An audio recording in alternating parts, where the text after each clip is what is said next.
Thank you for joining us. It was an important weekend for the President and the American people. President Biden came into office with two clear immediate goals: mount a vaccination program to turn the tide on the pandemic, and pass a rescue plan to bring the nation through these tough times successfully. This weekend, we took critical steps on both fronts.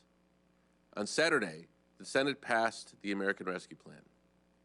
In the face of what is one of the country's greatest challenges Americans have ever faced, this historic legislation will cut child poverty in half, put $1,400 checks in the pockets of 85% of the country, fund our schools so they can reopen safely and so our kids can catch up quickly, and create 7 million jobs. And importantly, it gives America the resources we need to defeat the pandemic. It demonstrates that government, once again, is working for the people. On that very same Saturday, we set a new record for single-day recorded vaccinations. We are vaccinating a 7-day average of nearly 2.2 million Americans a day, up from about 900,000 when we came into office. Saturday was as high as 2.9 million doses reported administered, a new daily record, and we're at a pace seen nowhere else around the world. This is a function of everyone executing to their fullest, and it depends on vaccination sites being open late and the tireless effort of vaccinators. While all of this is challenging, our message is keep going. I know the pace is challenging. This is a war, and we can't let up. Last week, the President announced we'd have enough vaccine for every adult in America by the end of May. Turning those vaccine doses into vaccinations requires more vaccinators and more vaccination sites. We must continue to get these vaccinations efficiently and equitably distributed to the public. We've already provided more than $4.1 billion to states, tribes, and territories to support more than 500 community vaccination sites. The American Rescue Plan includes tens of billions more in funding to scale up our vaccination program. Many states are now running vaccination sites 24/7. Slots are being reserved for teachers and people in hard-hit zip codes, and we're getting more vaccinators from the military to retired and doctors and nurses into the field. We are in a historic crisis, and we have reason to have confidence that we will prevail. But we are not done, and we must keep up the pace of progress and remain vigilant. Joining me today is Dr. Walensky, Dr. Fauci, and Dr. Nunez-Smith. And with that, I will turn it over to Dr. Walensky to talk about our next steps on our path back. Good morning and thank you. I'm glad to be back with you today. Let's get started with an overview of the pandemic. The most recent 7-day average of cases is about 59,000 cases per day. Importantly, on the far right of the graph, you can see that there is a leveling off of the decline. And the most recent 7-day average of deaths is slightly lower than 2,000 deaths per day. These numbers show us that the pandemic still remains a very serious situation, with the most communities continuing to have high levels of COVID-19 transmission. We are watching these data closely to see where the pandemic will head in the coming days. But I'm also hopeful. As of today, 59 million people in the United States have received at least one dose of a COVID-19 vaccine, and approximately 31 million, or 9.2% of the US population is fully vaccinated, putting us on a strong path to eventually end this pandemic. And as you just heard, we are now vaccinating more than 2 million people per day. We've been through a lot this past year, and with more and more people getting vaccinated each day, we are starting to turn a corner. And as more Americans are vaccinated, a growing body of evidence now tells us that there are some activities that fully vaccinated people can resume at low risk to themselves. This is why today, CDC is releasing its initial guidance for the public that, for the first time, lays out some of the activities considered safe for those who are fully vaccinated.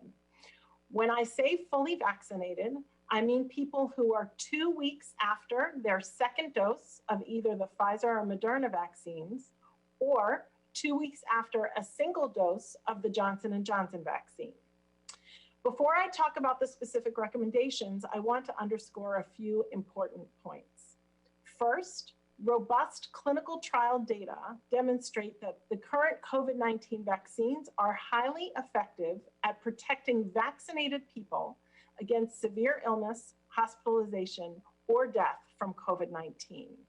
However, there is still a small risk that vaccinated people could become infected with milder or asymptomatic disease and potentially even transmit the virus to others who are not vaccinated. Understanding the size of this risk in vaccinated people and the risk of transmitting the virus to others who are not vaccinated is an ongoing area of research. Second, it's important to note that this is initial guidance. The science of COVID-19 is complex, and our understanding of the virus continues to rapidly evolve. The recommendations issued today are just a first step. As more people get vaccinated and the science and evidence expands, and as the disease dynamics of this country change, we will continue to update this guidance. Importantly, our guidance must balance the risk to people who have been fully vaccinated, the risks to those who have not yet received a vaccine, and the impact on the larger community transmission of COVID-19 with what we all recognize to be the overall benefits of resuming everyday activities and getting back to some of the things we love in life. It's against this backdrop and the current state of the pandemic that we have developed these new recommendations. With today's initial guidance, it's important to note that we are focusing on activities of fully vaccinated people can resume in private settings, such as their homes, under 2 scenarios. The first scenario is fully vaccinated people visiting with other fully vaccinated people. In this slide, these individuals are represented by solid green circles. In this scenario, CDC recommends that fully vaccinated people can visit with other fully vaccinated people in small gatherings indoors without wearing masks or physical distancing. Remember, here we are talking about private settings where everyone is vaccinated. So what does this mean? If you and a friend or you and a family member are both vaccinated, you can have dinner together, wearing masks without distancing. You can visit your grandparents if you have been vaccinated and they have been too. Now, I want to talk to you about another more complicated scenario. It involves vaccinated people visiting with unvaccinated people. When fully vaccinated people visit with unvaccinated people, we have to consider the underlying risks of the unvaccinated people and any unvaccinated members of their household. We take this approach because all of our guidance is rooted in making sure we are keeping people safe. So, CDC recommends that fully vaccinated people can visit with unvaccinated people from one other household indoors without wearing masks or physical distancing, as long as the unvaccinated people and any unvaccinated members of their household are not at high risk for severe COVID-19 disease. In the slide, people who are vaccinated and at low risk for severe COVID-19 are indicated by solid orange circles. This means that none of the unvaccinated people or any unvaccinated members of their households, for example, are an adult over age 65 or have an underlying condition such as cancer, heart disease, or diabetes that could increase their risk of COVID-19 related hospitalization or death. Here's an example.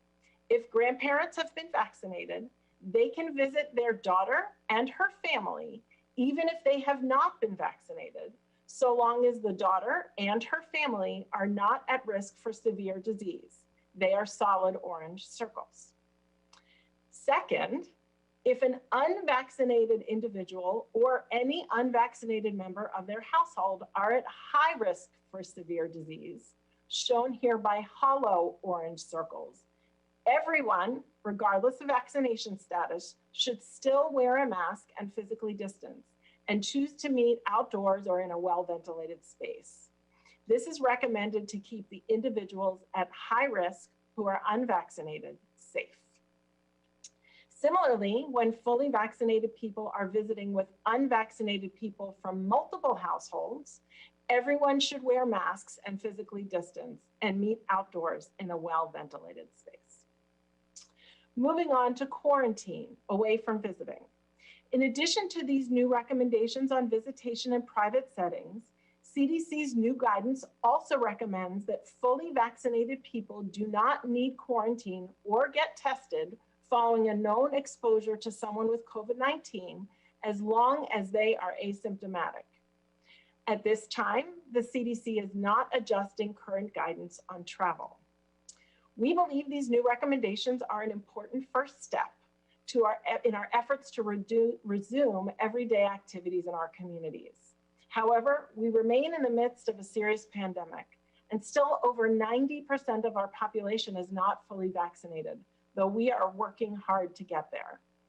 Therefore, everyone, whether vaccinated or not, should continue to avoid medium and large-sized gatherings, as well as non-essential travel, and when in public spaces, should continue to wear a well-fitted mask, physically distance, and follow other public health measures to protect themselves as others. COVID-19 continues to exact a tremendous toll on our nation. Like you, I want to be able to return to everyday activities and engage with our friends, families, and communities. Science and the protection of the public health must guide us as we begin to resume these activities. Today's action represents an important first step. It is not our final destination. As more people get vaccinated, levels of COVID-19 infection decline in communities, and as our understanding of COVID immunity improves, we look forward to updating these recommendations to the public. I know this is complex, and I've covered a lot of ground this morning. So I want to recap the main points of our initial guidance released today. In summary, fully vaccinated people can visit with other fully vaccinated people indoors without wearing a mask or physical distancing. Visit with unvaccinated people from a single household who are at low risk of severe COVID-19 disease indoors without wearing masks or physical distancing. And refrain from quarantine and testing following a known COVID-19 exposure if the vaccinated person remains asymptomatic. For now, we will continue to examine this in the upcoming weeks and update our guidance accordingly. Fully vaccinated people should continue to take precautions in public, like wearing masks and physical distancing, wear well-fitted masks and physically distance and adhere to other prevention measures when visiting with unvaccinated people who are at increased risk of severe COVID or who have an unvaccinated family member, household member who is at increased risk of COVID. Wear masks, physically distance, and practice other prevention measures when visiting with unvaccinated people from multiple households. Avoid medium and large-sized crowds. Get tested if experiencing COVID-19 symptoms. Follow guidance issued by individual employers, and follow CDC and Health Department travel recommendations. As I close, I want to stress that we continue to have high levels of virus around the country, and more readily transmissible variants have now been confirmed in nearly every state. While we work to quickly vaccinate people more and more each day, we have to see this through. Let's stick together. Please keep wearing a well-fitting mask and taking the other public health actions we know work to help stop the spread of this virus. Thank you so much for your time today, and I will now turn things over to Dr. Fauci. Thank you very much, Dr. Walensky. I'd like to just spend a couple of minutes now on a different topic, and that has to do with investigational therapeutics for COVID-19. If I could have the first slide. On a previous briefing, I had mentioned to the group that there were a number of investigational therapeutics, including monoclonal antibodies, convalescent plasma, immunomodulators, et cetera. What I want to do today for a couple of minutes is talk about the issue of direct-acting antivirals. If I could have the next slide. The strategy for direct acting antivirals in the future will be a process that we have done with other infections, which I'll get to in a moment. And that is the identification of vulnerable targets after study of the replication cycle of the virus, in this case, SARS-CoV-2, and then to design drugs to directly inhibit that vulnerable target. Next slide. We have been extraordinarily successful in this with HIV. Now, targeted drug development, which is the terminology we use for this approach, targeted drug design, has occurred before HIV, particularly with the herpes viruses. But it really got into its own frame with HIV. And the reason I say that is that that was the first of the extraordinarily successful results of targeted drug design. And the reason and the mechanism that we got there, next slide, was to delineate the replication cycle of the virus. In this case, you see in the upper left, HIV binding to its now well-described receptors, the CD4 molecule and one of its co-receptors. It fuses, it enters, the RNA reverse transcribes, it integrates its DNA into the cellular DNA, then transcribes out and buds off.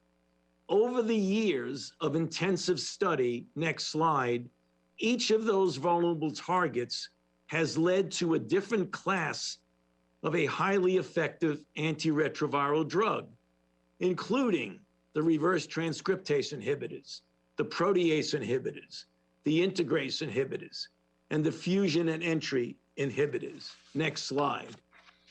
This has led to now an extraordinary number of drugs which, when used in combinations, have transformed, the life of HIV-infected individuals, giving them almost a normal lifespan, although the drug needs to be given essentially for the rest of their lives. Next slide. That same principle is now being applied to SARS-CoV-2, because here's a comparable life cycle. Obviously, there are differences here. Again, in the upper left, you see SARS-CoV-2 by virtue of its spike protein binding to its ACE2 receptor, binding to the membrane, fusing, entering, and then a whole bunch of steps that I need not go through that involve a variety of enzymes which ultimately lead to the virion release on the lower right-hand part of the slide. Next slide. With the same strategy that was used with HIV, we will be screening and then proactively designing entry inhibitors, protease inhibitors, polymerase inhibitors, and others. Next slide. And then, if you look at what's been going on right now and take each of these very briefly, there are early stage non-monoclonal antibody candidates in preclinical development, such as peptides and small proteins blocking entry. With regard to polymerase inhibitors, the FDA has already approved remdesivir from Gilead. And just this past week, we've heard of molnupiravir from Ridgeback Biotherapeutics and Merck, in which they published the preliminary analysis of their phase 2 trial that showed a quicker decrease of infectious virus in participants with symptomatic disease.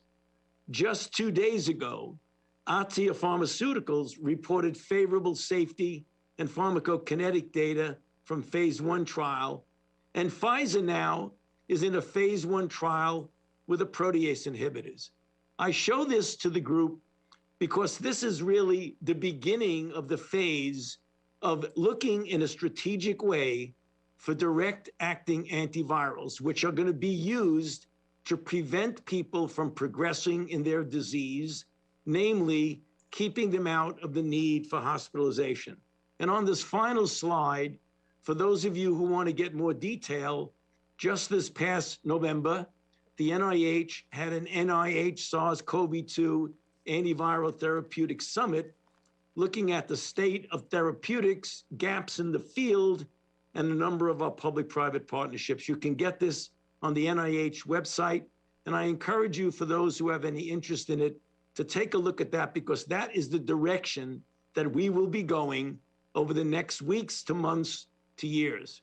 I'll stop there and hand it over to Dr. Marcela Nunez-Smith.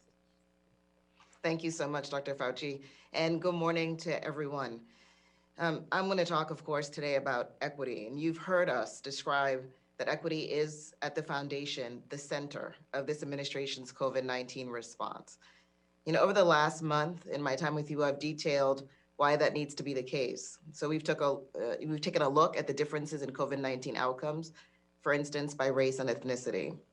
And since the beginning of this pandemic, we have all seen that factors, like race, ethnicity, rural versus urban geography, poverty, disability, living situation, and type of employment, they all are exerting tremendous influence on the outcomes we see in COVID-19. So I want to begin this morning by giving an update on the ongoing inequities related to COVID-19. So first, let's take a look at the rates of COVID-19 cases, deaths, and vaccination by race and ethnicity. As you can see here, Latino individuals continue to bear more than their share of COVID-19 cases, while Black people continue to bear more than their share of deaths. Notably, you see the share of vaccinations is significantly lower for Latino and non-Hispanic Black individuals relative to their share of the general population, and the same is true for Asian individuals. But this all still only tells part of the story, as we remain limited by the completeness of our data. We only have race ethnicity data for 53% of those who have received their first dose of a COVID-19 vaccine.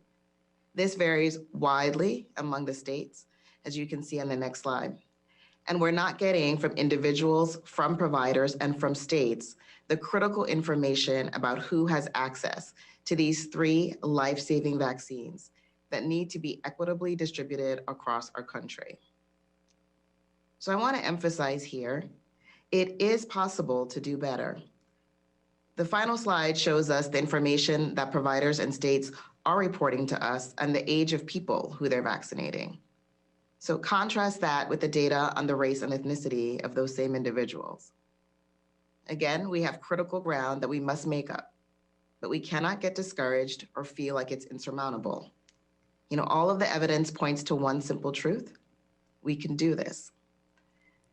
So like many of you, we've also seen a lot of conversation about vaccine confidence, about how some communities, due to a range of historical as well as contemporary factors, are less inclined to believe that these vaccines are safe and effective, less inclined to trust the systems offering these vaccines, and less inclined to trust the government asking them to get vaccinated. So we still have some work to do to meet people where they are. The administration is implementing a comprehensive national public education campaign, and we've been hosting roundtables with key constituencies to make sure that we get that effort right. We're building relationships with trusted messengers all over the country to make sure they have the best information possible to share with their communities. But we cannot, and we will not, accept that these differences in vaccine confidence are the end all and be all of the difference in vaccine uptake that we're already seeing. In the context of inequitable systems, we must take significant steps at every level of intervention to bend the vaccination process towards justice. Now, our success depends on our ability to build a robust and coordinated effort at the local, state, and federal level to overcome all of the dynamics that are in place. And this moment absolutely calls for that kind of effort. So in light of everything that we've seen in the 84 days since our nation began administering COVID-19 vaccines, we're turning up the expectations for this vaccine program on all fronts. And we have a series of federal programs that are a key part of our approach to ensuring that all communities have vaccination access. And first, we have our large community vaccination sites all over the country. So far, we have over 580 operational federally supported sites, and over 170 sites are actively receiving on-site support by federal personnel. And we've also been able to stand up a series of federally established community vaccination centers. And by the end of this week, we'll have 18 of those sites running across 7 states with the ability to administer 61,000 total shots per week. And each of our federal sites has been designed with key equity-oriented features. So targeted geographic eligibility, weekend extended hours, reserve slots for registration through faith-based and community-based organizations, as well as deployment alongside mobile vaccination units to help vaccinate surrounding communities. So we're going to keep pushing to launch more and more of these sites and dive into the data on each site to make sure they're achieving their goal of improving vaccine equity in those communities. Second, we have our federal retail pharmacy program. And this program features chain and independent pharmacies across the country. And as of last week, we're administering 2.5 million doses of the Pfizer Moderna vaccines, plus the additional supply that they received with the Johnson & Johnson vaccine. We designed this retail pharmacy program to ensure that 1/3 of the pharmacy sites were placed in communities with higher scores on the CDC Social Vulnerability Index. Those are populations at higher risk due to factors like socioeconomic status, the composition of the household, people of color, as well as housing types and transportation dynamics. So we're going to press toward this mark to ensure that pharmacies are selecting the communities with the greatest need. And we're going to prioritize those pharmacies that do a better job addressing equity. And finally, we rolled out our Federal Community Health Centers Partnership Program. And over the past 3 weeks, we have been onboarding the first 250 centers. They collectively serve 12.5 million people and span all 50 states. As a whole, these community health centers provide services for large numbers of public housing residents, people of color, and individuals with limited English proficiency. So as we look to the next phase of this program, we will prioritize filling gaps in our coverage to the hardest hit, highest risk communities, whether they be urban or rural. And as we double down on the reach and impact of our federal programs, we'll continue increasing our vaccine supply to the states. And as we move forward, we're calling on every state to show their work too. We're asking our partners in the states to offer clear, transparent equity goals for their residents. And we're also calling on the states to help us get the data we need to know where we are and to work with us to find creative solutions to the inequitable vaccine uptake that has already emerged in these first months of the vaccination program. So I just want to be clear that achieving equity is not an aspirational goal. This is mission critical. Absent equity, we will not be able to stop this pandemic from continuing to claim lives, strain our healthcare system, and weaken our economy. But by working together, we believe we can hit the mark. So I thank you for your time, and with that, I'll turn it back over to Andy. Thank you. So we covered a lot of ground in our report out. Just before I turn for questions, I just want to maybe briefly summarize a few things that we heard today. Today, I think we've begun to describe what a world looks like where we move beyond COVID-19. Dr. Walensky outlined a first step for those of us who've been vaccinated, and I think it's important to note that as more and more people get vaccinated, Dr. Walensky will continue to update us, and that list of activities will continue to grow. Dr. Fauci outlined ongoing strategies to allow for a life post-COVID to become safer and safer. And Dr. Nunez-Smith, I think, importantly points out that this recovery is not an even picture. And in fact, we cannot fully get back to a place where we are approaching where we were before COVID unless we do an important and good job reaching equity. So I think a very hopeful morning, but with some continued warning signs and hope for the future.